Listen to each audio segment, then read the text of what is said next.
Hello hello hello hello hello. Question number 34 पेन बताइए sir answer क्या होगा। मीट्रिक आउटसाइड माइक्रोमीटर में थ्रेडेड स्पिंडल के थ्रेड के पिच का मान निम्न में से कितना होता है? बताइए आंसर क्या होगा। 0.5। ये सर एक बार दो बार भी अगर आप रीडिंग मारिएगा ना तो ये वैल्यू ऐसा रहता है कि सर यादें हो जाता है और क्वेश्चन को देखते ही आंसर टिक हो जाता है। अगला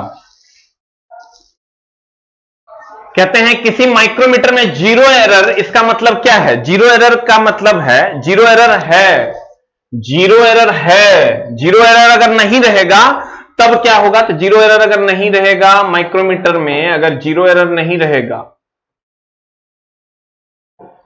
तो इसका जो जीरो है और ये जो डेटम लाइन है वो आपस में मिला हुआ रहेगा, तो हम कहेंगे जीरो एरर।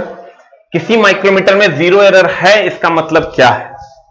किसी माइक्रोमीटर में जीरो एरर है इसका मतलब है कि इसका डेटम लाइन इसके थिंबल से सीधा नहीं मिला हुआ है, तब ना जीरो एरर है। अगर सीधा मिल जाएगा तो जीरो एरर नहीं है। नहीं समझा? अगर इसका जो स्लीव है या बैरल और ये जो थिंबल है, जब ये स्पिंडल पर इसका ये ऐसे ये मिल जाता है, मिलने के बाद इसका थिंबल स्लीव का डेटम लाइन और इसका जीरो, स्लीव का डेटम लाइन और इसका जीरो अगर आपस में मिला हुआ रहेगा इसका मतलब जीरो एरर नहीं है। और अगर आगे पीछे होगा तो जीरो एरर है, जीरो का एरर है। अगर सीध में है इसका मतलब जीरो का एरर नहीं है। क्वेश्चन क्या कह रहा है देखो, क्वेश्चन कह रहा है किसी माइक्रोमीटर में जीरो एरर है, इसका मतलब है कि स्पिंडल और एनविल के बीच तुच्छ गैप होता है, माइक्रोमीटर होता है, थिंबल पर जीरो का निशान दिखाई नहीं देता है। जब मेजरिंग फेस संपर्क में हो और थिंबल का जीरो पर डेटम लाइन पर जीरो आपस में मिलान नहीं करते हो तो इसका मतलब जीरो एरर है। बारिश हो रहा है क्या? इसका मतलब जीरो एरर है। अगला बफरिंग इसलिए हो रहा है कि चला नेट का प्रॉब्लम है। निम्न में से किस कारण से माइक्रोमीटर का लॉकनट लगाया जाता है? सर माइक्रोमीटर में लॉकनट लगाया जाता है रीडिंग को उस खास जगह पर लॉक करने के लिए। कहता है स्पिंडल के मूवमेंट को कंट्रोल करने के लिए, स्पिंडल पर रीडिंग को सेट करने के बाद लॉक करने के लिए। सही है, यही आंसर हो जाएगा। माइक्रोमीटर को तब लॉक करना जब वह प्रयोग में न लाया गया हो। नहीं सर, जब वर्कपीस के रीडिंग को सेट करने के बाद उसे लॉक कर देना। वर्कपीस के पर रीडिंग के बाद सेट करने के बाद उसे लॉक कर देना। आंसर हो जाएगा बी फॉर बॉल। निम्नलिखित में से किस सिद्धांत पर माइक्रोमीटर कार्य करता है? नट और बोल्ट के सिद्धांत पर कार्य करता है, या स्क्रू थ्रेड के लीड एंड पिच पर, या स्क्रू थ्रेड के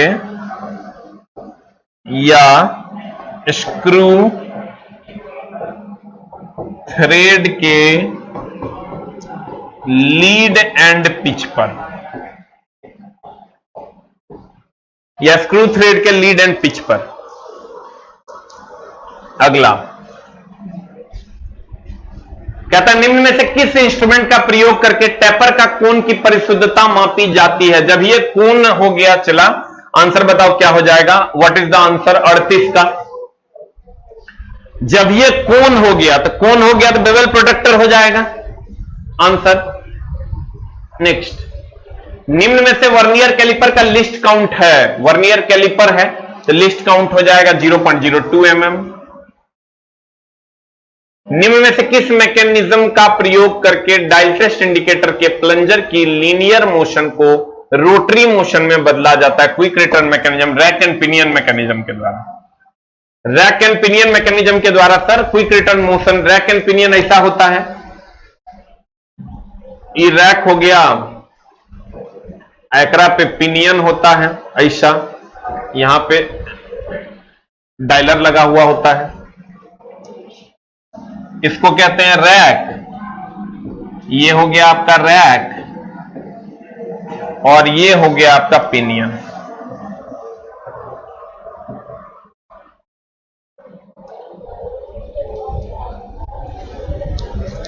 अगला रैचेट स्टॉप माइक्रोमीटर में किस प्रकार से सहायक होता है? प्रेशर को कंट्रोल करने के लिए, स्पिंडल को लॉक करने के लिए, जीरो एरर को समायोजित करने के लिए, वर्कपीस को पकड़ने के लिए। तो कहेंगे प्रेशर को कंट्रोल करने के लिए। जो किसका प्रेशर? तो स्पिंडल का प्रेशर। किसका प्रेशर? स्पिंडल का प्रेशर। स्पिंडल के प्रेशर को कंट्रोल करने के लिए।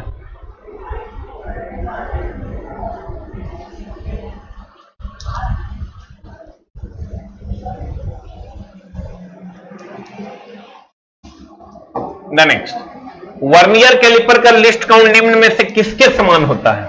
तो सर दो गो फॉर्मूला है। लिस्ट काउंट बोले तो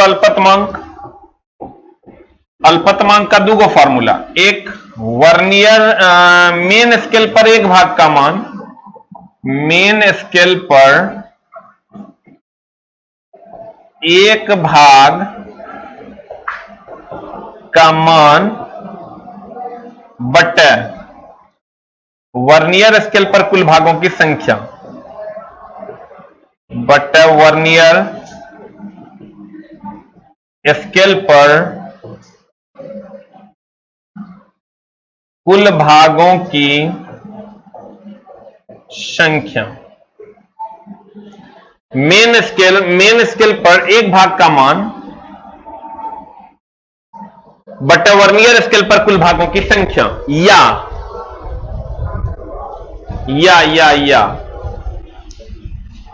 एक मेन स्केल डिवीजन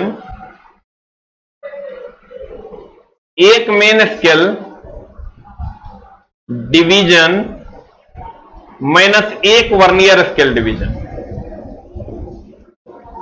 एक वर्नियर स्केल डिवीजन। अब बता क्या हो जाएगा? What is answer? आंसर हो जाएगा ये वाला, एक मेन स्केल डिवीजन माइनस एक वर्नियर स्केल डिवीजन।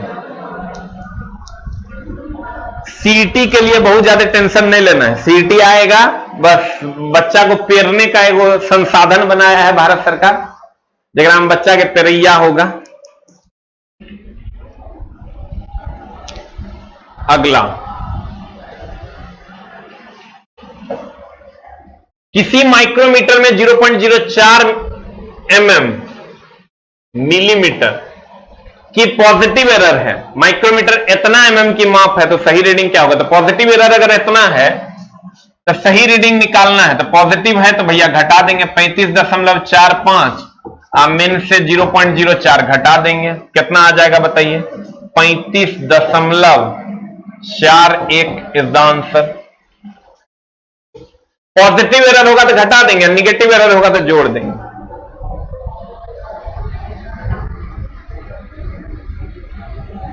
अगला,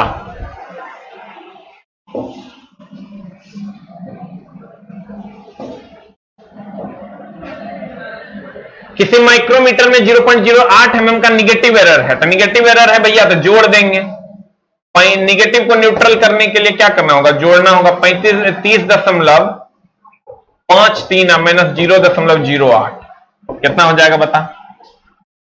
30.53 माइनस 0.08 ये हो जाएगा 30.45 इज द आंसर। 45 है नहीं, 53 था ना, 8 घटाओगे तो 45 आ जाएगा। 45 या 46 हो जाएगा 44 का।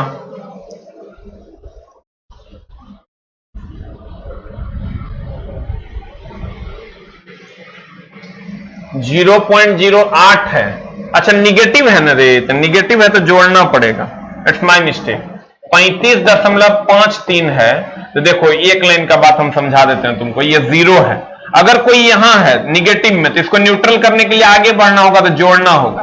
अगर कोई पॉजिटिव है तो पॉजिटिव के है तो उसको कम करेंगे तब वो न्यूट्रल होगा।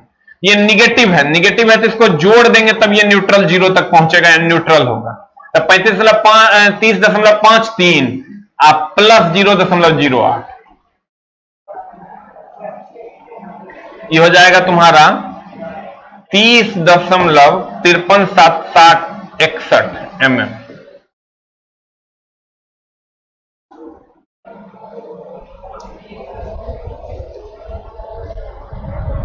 हाँ हाँ हाँ सही है। अगला प्रश्न, निम्न में से मीट्रिक आउटसाइड माइक्रोमीटर के स्लीव पर बने सबसे छोटे डिवीजन का मान कितना होता है बताइए। 0.50। 1, 1.5, 2 तो हम कभी पढ़े हुए नहीं किए हैं, 0.50 होगा। अगला, निम्न मीट्रिक आउटसाइड माइक्रोमीटर के थिम्बल के बेवल एज पर बने एक डिवीजन का मान 0.10 होगा। आंसर 46।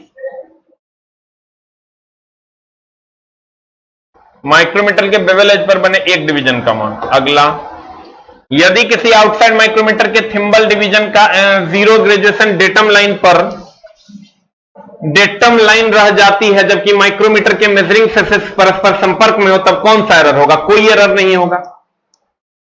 आंसर होगा 0 एरर होगा, ना पॉजिटिव होगा ना निगेटिव होगा, क्योंकि डेटम लाइन रह जा रहा है।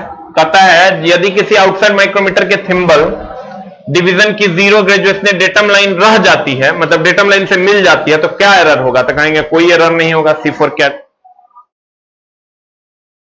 47 का आंसर होगा C4 कैट। अगला, निम्न में से किस कारण से डेप्थ माइक्रोमीटर का प्रयोग अधिक गहरे रेंज के साइजों को चेक करने के लिए किया जाता है। बता क्या होगा। अधिक गहरा रेंज कह रहा है, अधिक गहरा रेंज हो जाएगा तो इसके साथ एक्सटेंशन रॉड लगाएंगे तब होगा, नहीं तो नहीं होगा। अगला, किस माइक्रोमीटर में थिम्बल और स्लीव की ग्रेजुएशन आउटसाइड माइक्रोमीटर की अपेक्षा विपरीत दिशा में बनी होती है। बता क्या हो जाएगा। What is the answer. 49। B for ball. Depth micrometer में विपरीत दिशा में होता है। साइन बार होता है आयताकार। अगला, निम्न में से वर्नियर हाइट गेज के किस भाग पर मेन स्केल ग्रेजुएशन बनी होती है। बीम पर। इसी से उसकी ऊंचाई भी प्राप्त की जाती है। इसी से उसकी ऊंचाई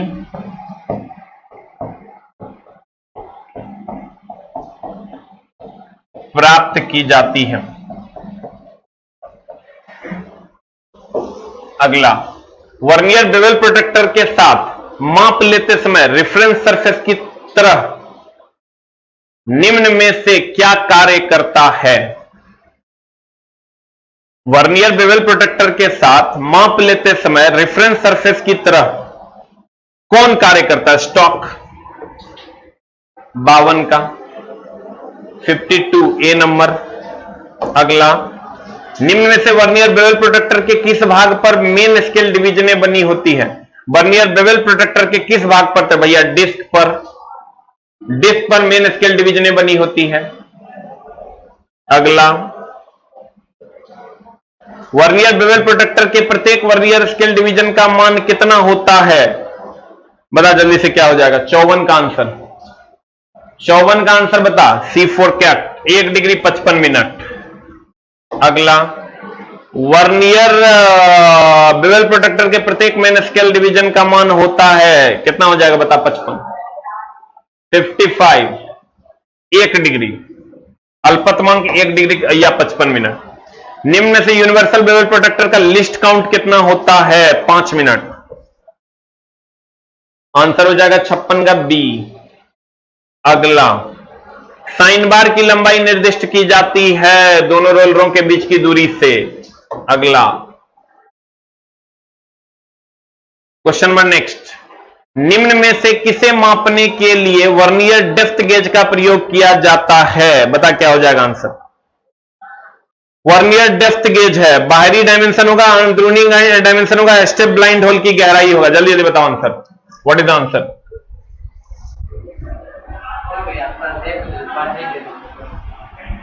ये तो समझ में नहीं आएगा, फिटर है। स्टेप ब्लाइंड होल की गहराई C4 कैट। डेप्थ जब ये नापेगा that is step blind hole की गहराई। साइन बार में छेद होता है कौन नापने के लिए। कार्यखंड को पकड़ने के लिए, क्लैंप करने के लिए। निम्न में से कहां पर लेइंग आउट करते समय वर्नियर हाइट गेज का प्रयोग किया जाता है। सरफेस प्लेट पर। अगला, FPS सिस्टम में द्रव्यमान की इकाई तब P फॉर पाउंड हो जाएगा आंसर। CGS में ग्राम होता है, MKS में किलोग्राम। बेवल स्क्वायर कोण निम्न में से, तो स्क्वायर जब ये हो गया तो स्क्वायर का कोण कितना डिग्री होता है? 90 डिग्री। आंसर। वर्नियर कैलिपर किस धातु के बने होते हैं? बताइए आंसर क्या हो जाएगा?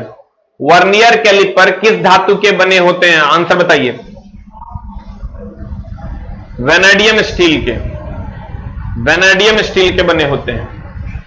निम्न में से कौन वर्नियर कैलिपर नहीं है? डिजिटल वर्नियर कैलिपर है, ये वर्नियर गियर टूथ कैलिपर है, वर्नियर माइक्रोमीटर है, इनमें से ये बता क्या होगा आंसर 64 का? What is the answer for 64? Vernier micrometer जो है ये वर्नियर कैलिपर नहीं है, ये एक प्रकार का माइक्रोमीटर है, ये एक प्रकार का माइक्रोमीटर है, ये एक प्रकार का क्या है? माइक्रोमीटर है। आंसर। अगला, माइक्रोमीटर की अल्पतम माप कितने माइक्रोमीटर तक होती, कितने माइक्रोमीटर तक होती है? देखिए सर, माइक्रोमीटर का अल्पतमांक होता है 0.01 mm। इसको माइक्रोमीटर में अगर बदलना है तो बताइए कितना हो जाएगा? इसको हम लिख सकते हैं 0.01 इंटू 10⁻³ मीटर। माइक्रो में बदलिएगा ये कितना हो जाएगा बताइए? 10⁻6 करना होगा, -6 करना होगा, तो यानी 10⁻³ से गुना करना होगा, यानी 0.01 बट्टा 10⁻³ आई तब हो जाएगा 10⁻6 मीटर। ऊपर नीचे -3 10⁻³ से गुना भाग कर दी, ये हो जाएगा, ऊपर जाएगा तो ये हो जाएगा 1000, 2 जीरो कट जाएगा, 0.01 ऊपर चल जाएगा तो 1000 गुना 1000 गुना 10⁻6 मीटर। इसको सॉल्व करोगे पॉइंट उड़ेगा, ये 2 जीरो हो जाएगा, ये 2 जीरो गया तो ये हो जाएगा 1 जीरो बच गया, ये हो जाएगा 10 गुना 10⁻6 मीटर, ये हो जाएगा 10 micrometer is the answer. Solve करके देखो आंसर।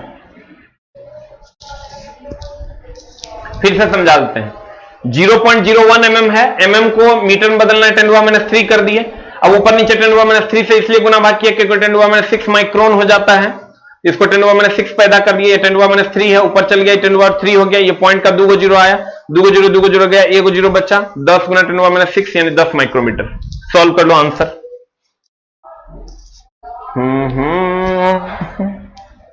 अगला, इतना mm कितने माइक्रोन के बराबर? अभी तुरंत बताएं, 10 माइक्रोन के। अगला 66 हो गया, 66 का हो गया बी। माइक्रोमीटर में एनविल किस धातु का बना होता है? Tungsten carbide, high speed steel, mild steel, क्या हो जाएगा आंसर बता? 67 का आंसर बता जल्दी से। 67 का आंसर हो जाएगा टंगस्टन कार्बाइड का, क्योंकि यह सबसे हार्डेंड मटेरियल है।